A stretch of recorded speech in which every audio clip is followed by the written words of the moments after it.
Thank you for staying with us. Now, we're going to be talking about how to curb hunger in Nigeria. It's important to note that, just a moment, I need to read something out. Ooh. On the same matter of curbing hunger. Yes. This was signed by the former president himself. March this year. No. It's dated the 6th day of February, 2023. Okay. Now, this president signed it on March 3rd. And it says the bill alters the Constitution of the Federal Republic of Nigeria, 1999, to require the government to direct its policy towards ensuring right to food and food security in Nigeria. That happened earlier this year. Now, nearly 25 million of us in this country are at risk of facing hunger between June and August this year. God Almighty. That is not something that one would want to think about, and that is likely to happen if urgent action is not taken, according to the October 2022 Cadre Harmonisé, a government-led and UN-supported food and nutrition analysis carried out twice a year. So, this danger is facing us now. We must do something about it, because 25 million is a lot of people. And guess what? I'm just saying the obvious. Hunger leads to death.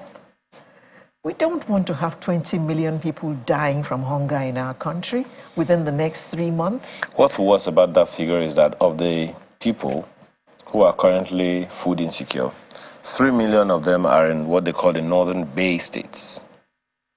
And without immediate action, the figure could increase to more than 4 million. Oh, God. The statistics get worse.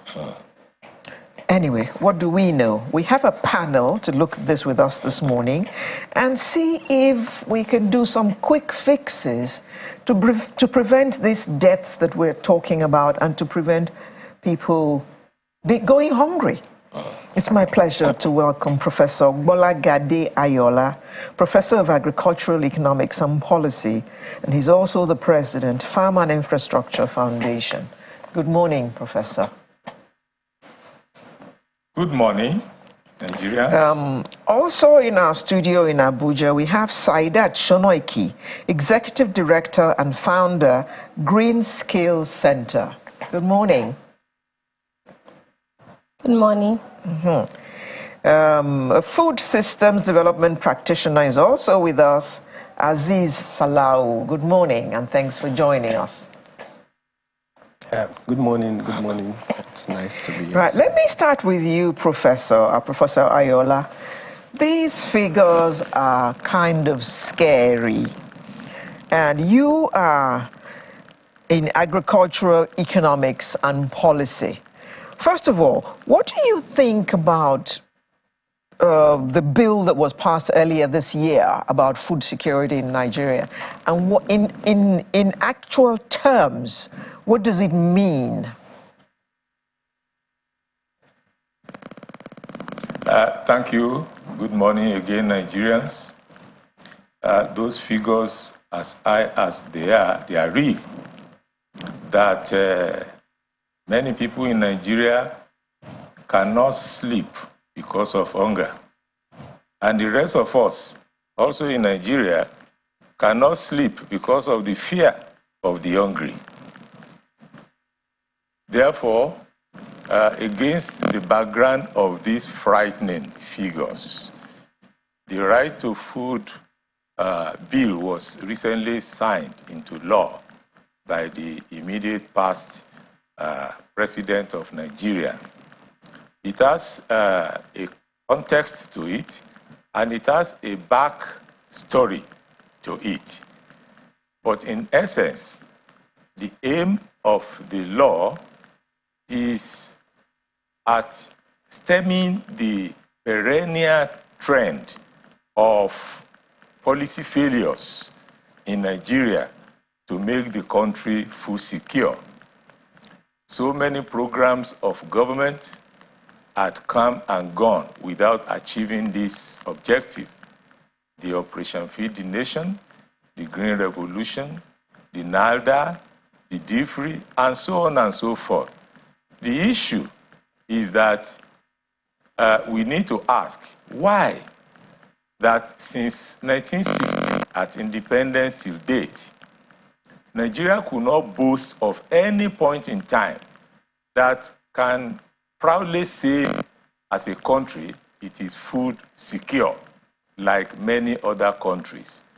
So we looked at that situation and observed that there are two possibilities.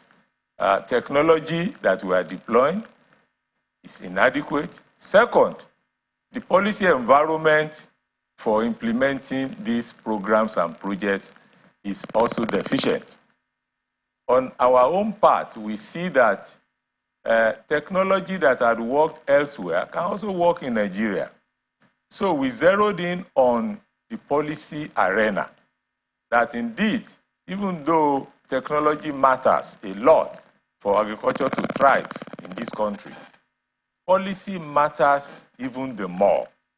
Therefore, we need a scheme, a framework law that needs to make failure of agricultural policies in this country practically consequential. Consequential upon government as owners of these policies, and also consequential upon the private sector and other people in that sector.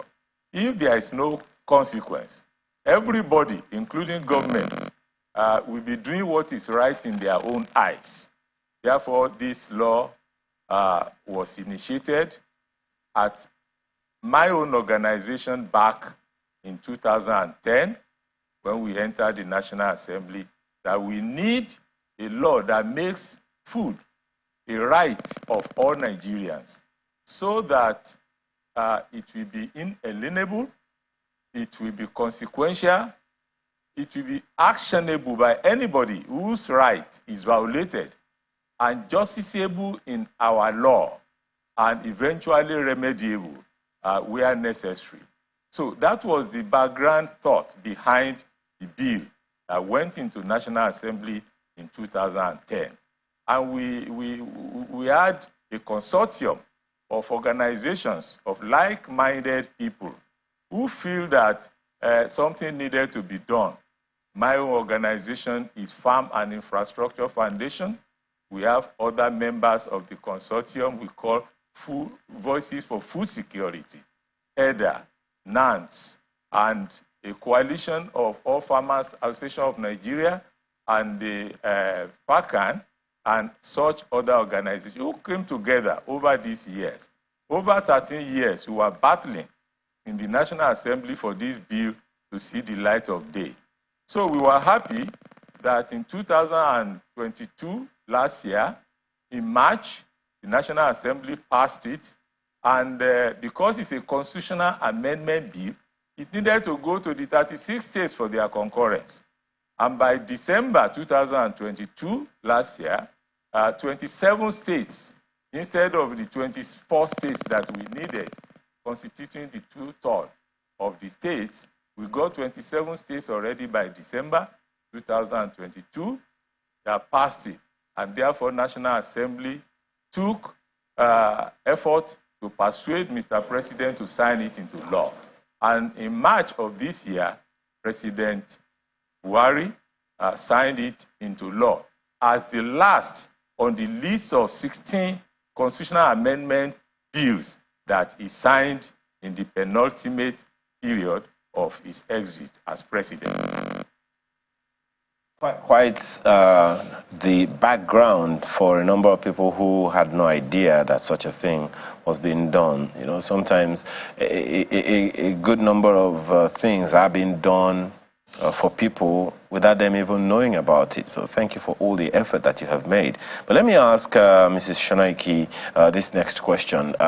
One of the things that, one of the plans, previous plans of several governments that Professor Ayola mentioned earlier, was DFRI. He mentioned Operation Feed the Nation, he mentioned DFRI, he mentioned a number of others. There are others, there's the Green Revolution. In fact, there are those who came before the Obasanjo government of the 70s. The question that I'd like to ask you, particularly in the light of that constitutional amendment that is now operational because of the signature of the president, do you see us having the capacity to deliver this promise, this demand of the Constitution to the people? I'm not talking about what the governors or the various state governments can do or should do yet. I'm talking about the capacity to produce food for the people. Now we're about 200 and something million we're here. Do you think we have the capacity to deliver on that promise to our people? Okay, thank you so much. Yeah, I believe we have strongly the capacity to produce the food. In one of my research studies, we tried to look at the arable land available for Nigeria, and even in the world, sub-Saharan, the land that will be remain for food, they are mostly in the sub-Saharan region, and Nigeria is one of those area. When I travel across the states, I see a lot of abundant land lying fallow, and we also have the labor to be able to do this work. It's just in terms of enabling environment that we still need to look at. And I think most of the policy that the Prof have mentioned here, and failures of most of them. And when I was doing this study, we found out that most of this policy, most of them are not inclusive in terms of, sense of belonging from the relevant stakeholders to be able to take ownership of this initiative. For example, in Nigeria, for the woman force, the labor force that produce food for us is 70% from small-scale agriculture. And when we are deploying solutions for productivity in agriculture, are this solution adaptive for small-scale older farmers to use? That's one question. Are they affordable? And most of this policy too, in terms of policy formulation, when they are being monitored, when they are to check if this project they are being carried out in what they have mentioned, are they also inclusive? So when we are talking about policy, it has to be inclusive. And I believe strongly that if we work on localized solution for our small-scale older farmers, the solution you give to people in Adamawa should be what is suitable for them. The solution we give to Ogun State should be what is going to be suitable for them. And we also need to ride on our comparative advantage. In some area of in the state, they have what they are good at. For example, in Ogun State, in the southwest, they are very good in livestock. There are some crops that are very good. We have to ride on those comparative advantage. And what are the policy, what are the solutions we are going to provide for them to make it easy for them? And another thing I want to mention here is that research to development, we need to also look into that. While I was in UK, I learned something about farmer-led research. This is a kind of, you don't just go into research without knowing, okay, what do the farmers need? And right from inception, they will adopt it, they will look into it, and it will become scalable. So we also need to make our research work for us. So I believe if we can localize the solution we are providing for small-scale order, our policy should be inclusive in terms of formulation and in terms of evaluation, and research to development is institutionalized. Madam, it sounds to me like, pardon me for butting it sounds to me like you're describing the things that we need to do, and that's fine. But when I asked the question about whether or not we have capacity, it sounds also to me like you are grading the capacity or classifying the capacities that we need. So in terms of food production, we have the capacity because we know the people who can get these things done. We have them all over the place. But then you're also mentioning some capacities that we have, but we are not scaling up yet. We're not even scaling at all. You talked about research just now. And then there are those who have questioned our capacity or a lack of it to do value-added or value-adding agriculture. We still export cocoa. We still export crude oil. We still export some of these things that we can actually add value to in this country. But for now, we are taking them out. It's that in that space that I'm asking the question whether or not we have the capacity. If we do have the capacity, what has stopped us until now? Okay. There's something they call quality infrastructure. I'm a member of that. And you will see, if you want to export maybe catfish to UK, you can't export it directly. You need to go through Ghana. There's what we call quality infrastructure in terms of certification. These are one of the reasons that is not allowing us to scale up. And that's why we have the capacity. And I think also in the area of profiling too, there are some people that are better off at the primary production level, and there are some people at the secondary production level. So these are the reasons that I'll say that we have the capacity. So there are some things that is not making us to achieve that productivity level. We need to profile our food and the food that we will eat and the food that we need to export. So quality infrastructure is another thing that will make us to be able to, our value-added product to be able to be exportable.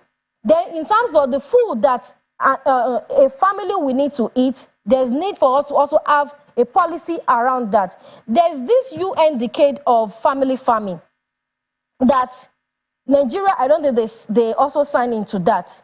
Is a way that the food that the family need to eat, in terms of the family labor, they can produce it, like the common vegetable, common maize, cassava staple crops. So there should be also policy around the staple food that we need to eat on a daily basis.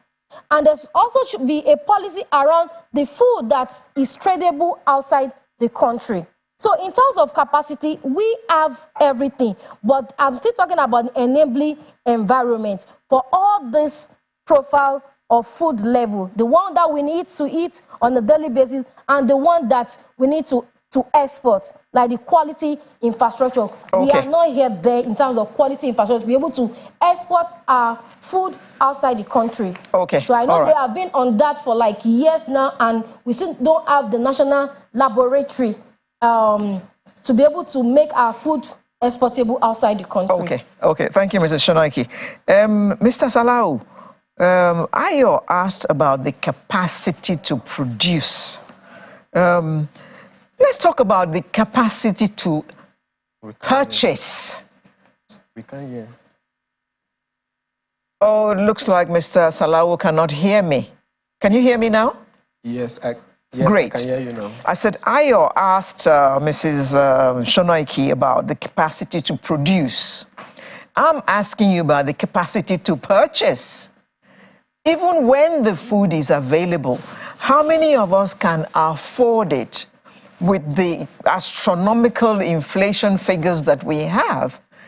4 tomatoes are going for 200, 300 naira. Gari went from 500 naira for a paint container to, I think it's about 2,000, 2,500 now. So even though we are able to produce the food, how many of these 25 million people we're talking about can actually afford to buy them? Yeah, thank you so much for that question.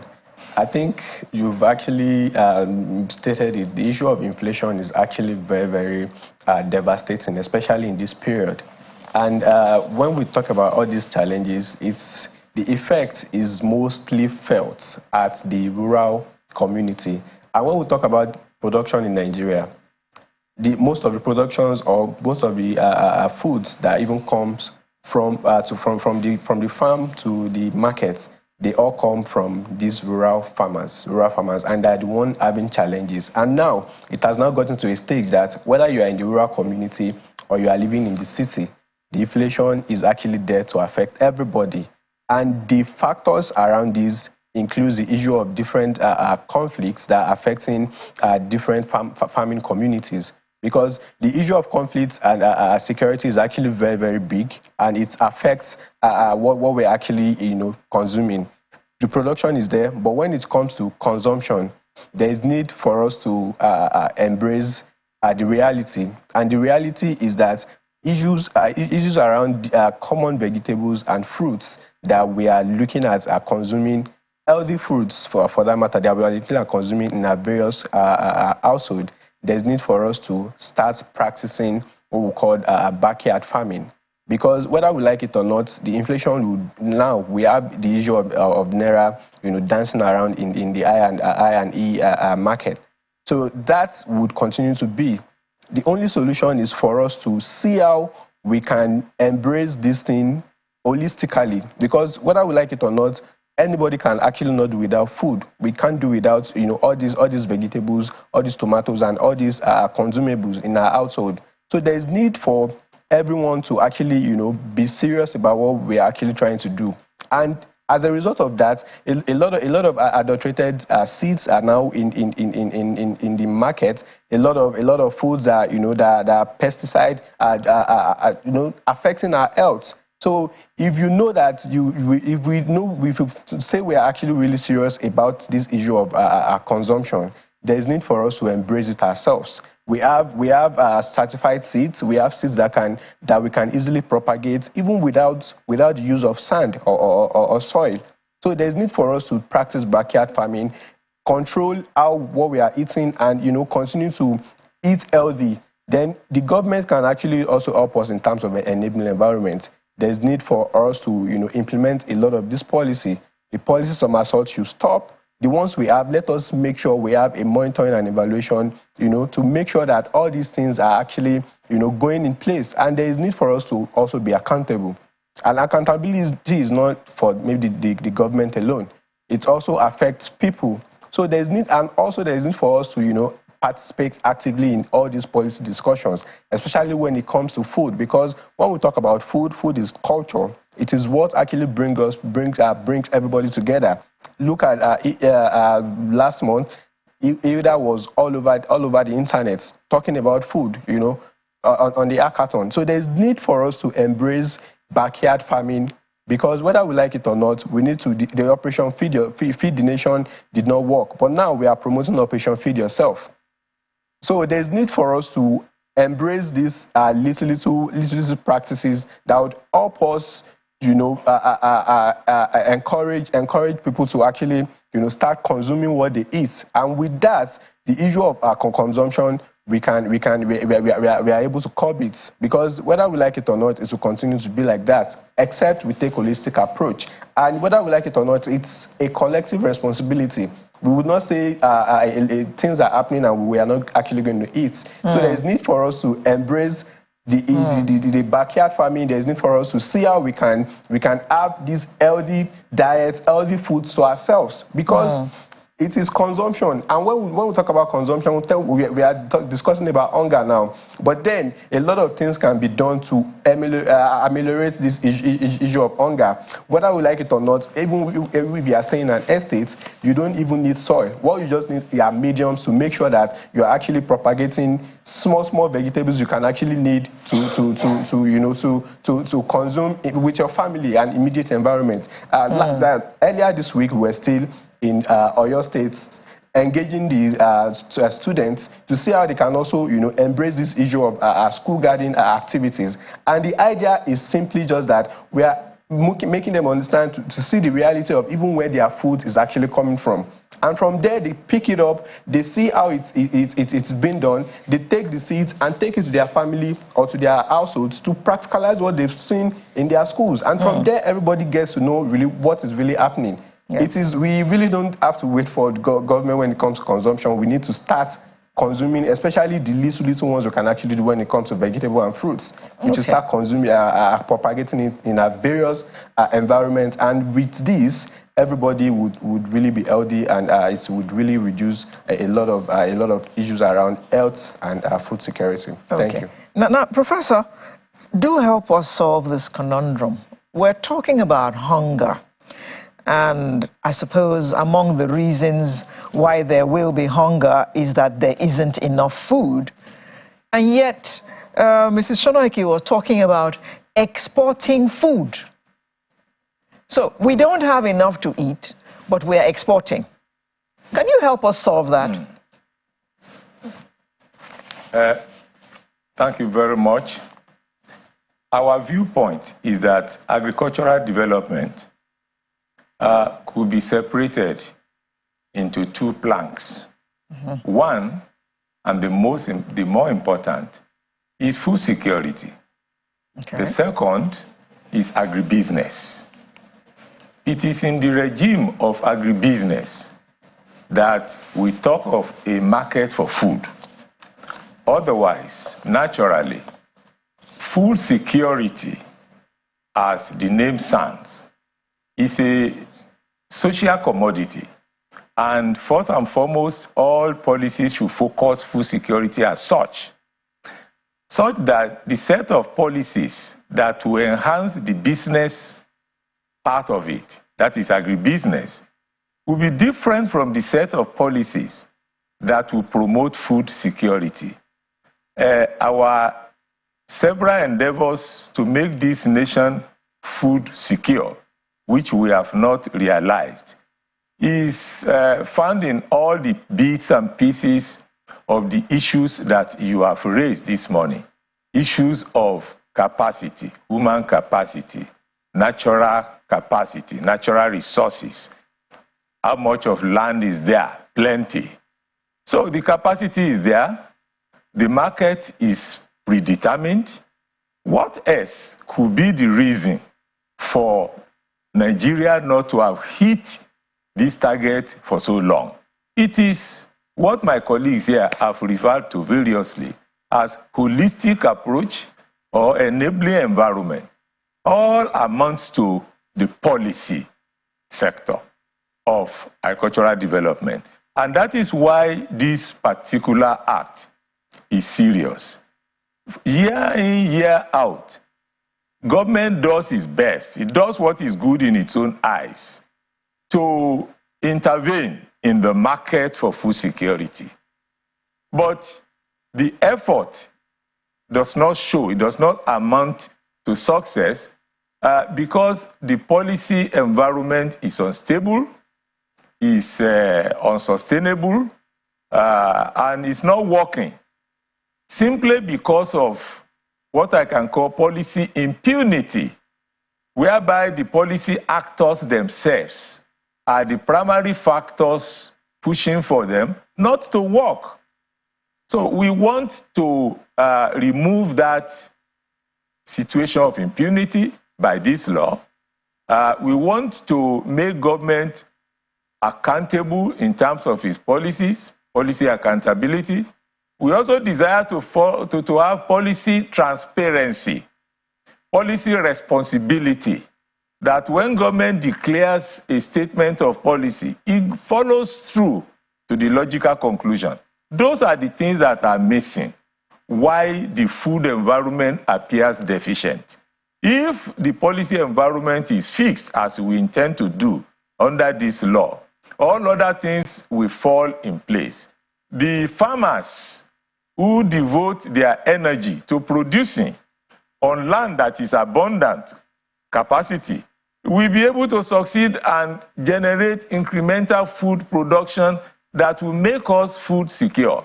So food security is primary. It's the first thing before we begin to talk of export. Nations that have succeeded didn't start from export. There was looking pardon me, first Prof. at export. If you can hear me, my apologies. You know, you were talking about, you know, the inconsistency of policy and the rest of them the other time. This one is a lot stronger. This is not just a policy. It's not just a program. It's not just a law. It is the Constitution. This particular, you know, recommendation is embedded in the Constitution now. The same way the same Constitution makes it mandatory for governments to provide education for people as and when capable. So there is some kind of condition, as in this case as well, there's some kind of condition that the Constitution presumes that it's whenever, as soon as it is, or as much as it is practicable, it should be done. But then education, we know where we are in terms of education, that provision of the Constitution being adhered to. So allow me to take you back to that. What's the assurance we have this time around that it's not just going to go in the way of the same provisions made for education, same way the Child Rights Act is a law in the Constitution in Nigeria, not in the maybe not in the Constitution, but it is a law in Nigeria, has not been domesticated in a number of states.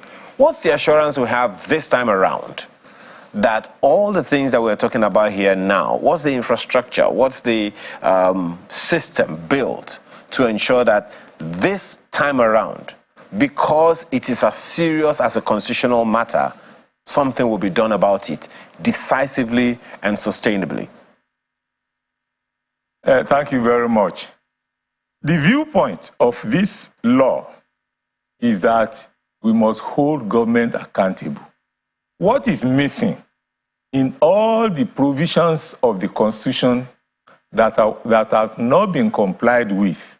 Provision for education, provision for other good things of life. The missing link is that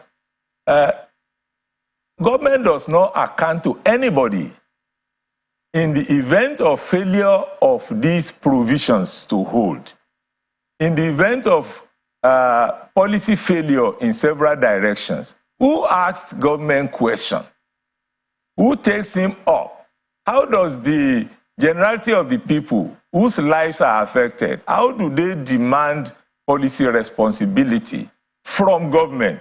This law is embedded inside it the avenue to make government accountable in such a way that if accountability is not provided, is consequential upon government. We are presently working on the framework for its implementation. All serious dimensions of the law cannot be inside the provisions as it were in the Constitution. But we are to put up an implementation framework, including implementing regulations, which will spell out the consequence for government when it fails to deliver the food entitlements of the people. If the same thing goes in the arena of education and other arenas where Constitution says government should do this and they are failing to do it, if it continues to be without consequence, that is how it will be forever. But in this Right to Food Act, we are going to ensure that both government sector, private sector, and their agents are responsibility bound to account for the outcomes of their food policies. And when policies fail to deliver, there are certain things, I don't want to go into what those things could be. There are certain things that will constitute the consequences on that private sector, on the public sector.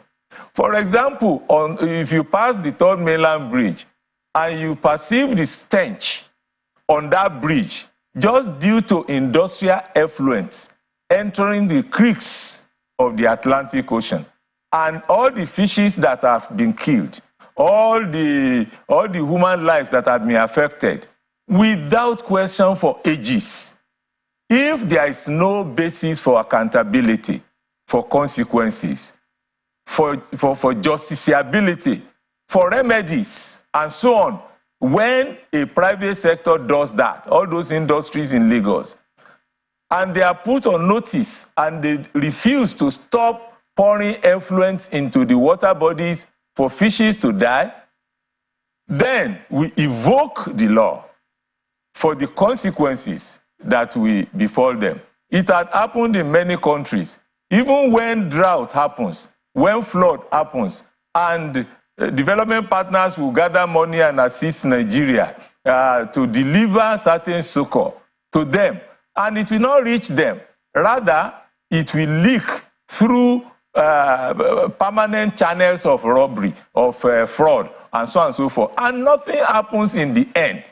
That is the problem. We as an organization, we are battle ready to take on any industry that its actions constitute inimical consequences to people's right to food, and demand remedy from them. Maybe when we begin to do this, they will sit up and begin to obey the laws of the land, both government and the people.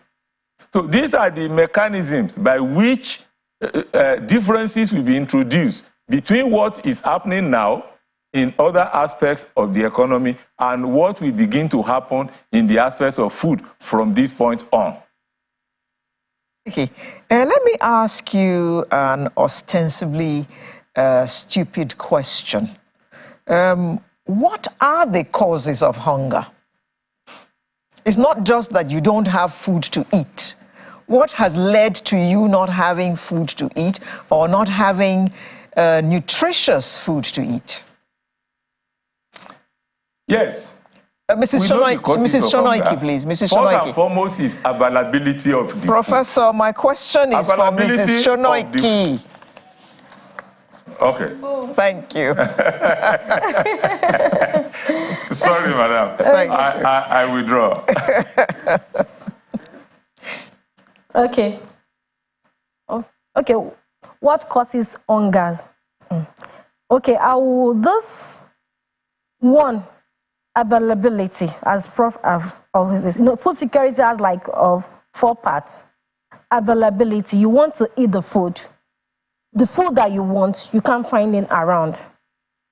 So that means even if you have the money, you don't have it, that's an hunger because you can't find something to satisfy you. It's not there. 2 is the access, as in it's not within your reach. You can't say it. And also, are they nutritious? So, and the purchasing power of people to be able to buy what they want to eat. If you are earning like 30,000 in a month, and the percentage of what takes that money, maybe you are spending on transportation, you are spending on rent and all other area, and you have little left for you to buy the food that you need to survive. So this can cause your purchasing power is also an issue. So these are the things: your purchasing power, the availability that you can have access to that food. I can say purchasing power is the most critical part of the aspect when we talk about people that live in the urban area. But for people that live in the rural area and they have access to land, I may not say they cannot produce their own food because they have access to land. So what makes them to be hungry? Maybe they want to send their children to school, the cost of education, the cost of health, the cost of clothing. So all those things have taken much of what they need to buy the food, even though they are planting the staple food, but there are some other ones that we are going to buy. So these are the issues. So we need to work on our purchasing power, and we also need to work on the availability, the one that they will eat as to keep them alive on a daily basis. So that's what, in my own opinion, purchasing power is very, very key in order for them not to go hungry, and available fund with them. Mr. Salau, how much do you think that climate change and conflict are contributing to the presence of so much hunger. You know, most of there's a list that the UN has put out, the hungriest nations in the world, 10 hungriest nations in the world, and of the 10, 9 are in Africa. And in most of those areas, most of them are areas where there's conflict. So how much do you think that conflict and climate change and gender discrimination, how much are those things contributing to what we're talking about? Yeah, thank you so much. So when we talk about the issue of climate change and actually conflicts, they are actually two different things. But as we speak now, the issue of climate change is actually a very, very serious one for those that actually know.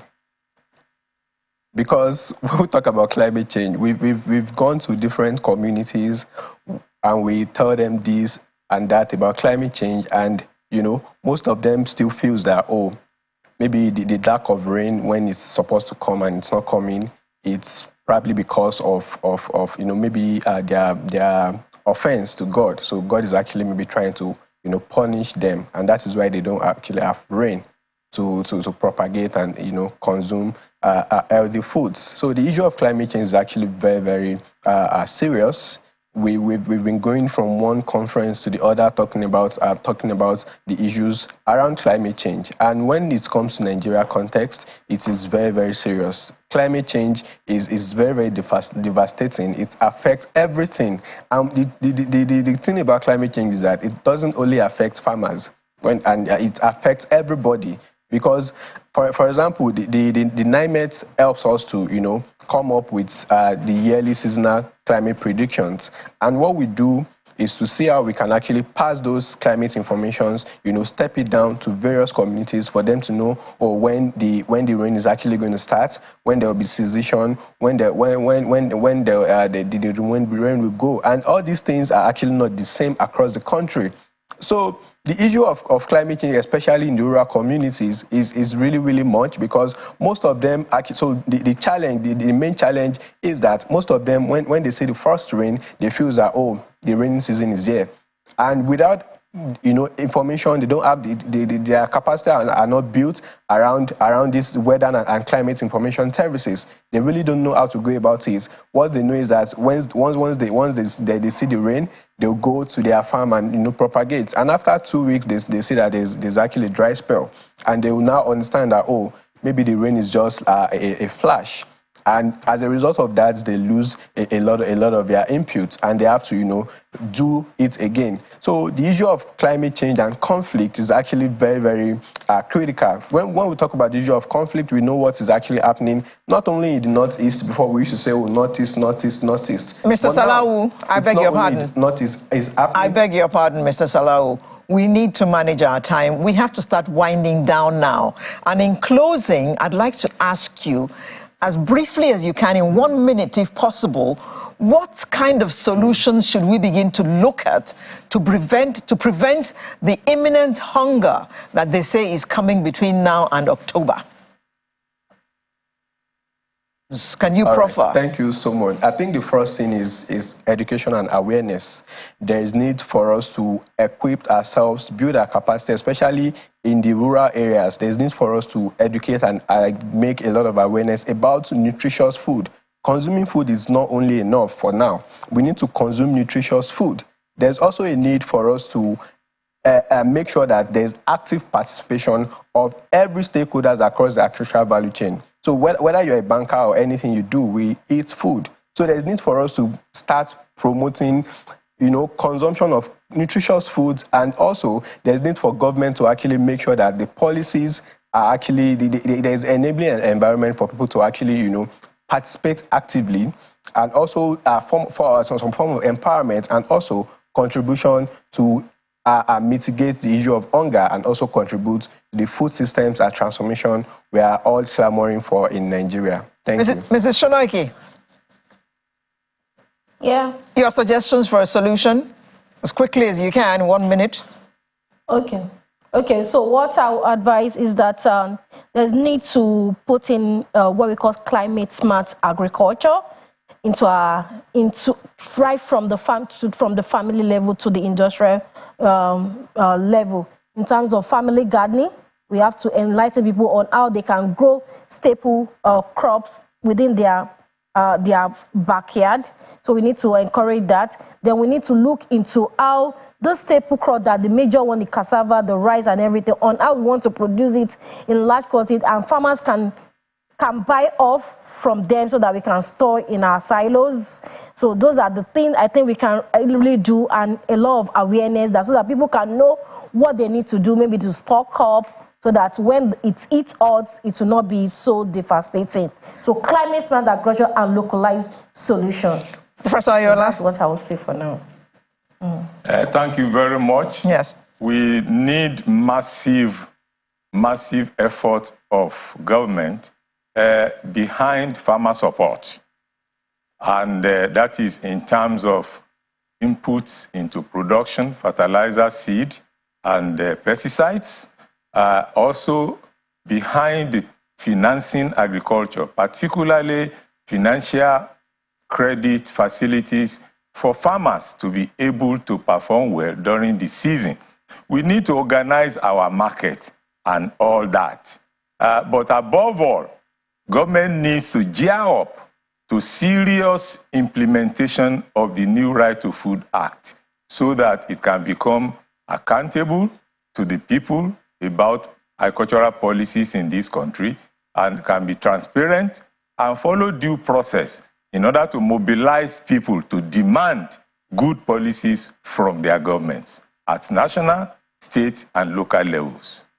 Ogbolagade Ayola, Professor of Agricultural Economics and Policy, President, Farm and Infrastructure Foundation, and Chairman, Voices for Food Security, and he's also a member and committee chair, Nigeria Zero Hunger Forum. Thank you very much for coming on Sunrise. Our thanks also go to Mrs. Saidat Shonoiki, Executive Director and Founder, Green Skills Center, as well as Mr. Aziz Salau, Food Systems Development Practitioner. Thank you all very much for coming to share your thoughts with us this morning. And we hope that... Thank you for the opportunity. We hope that those who should be listening are listening to you, because we don't want 25 million people going hungry between now and October. Oh, yeah. Thank you very much. May God forbid. Sunrise will return in just a moment. Do stay with us.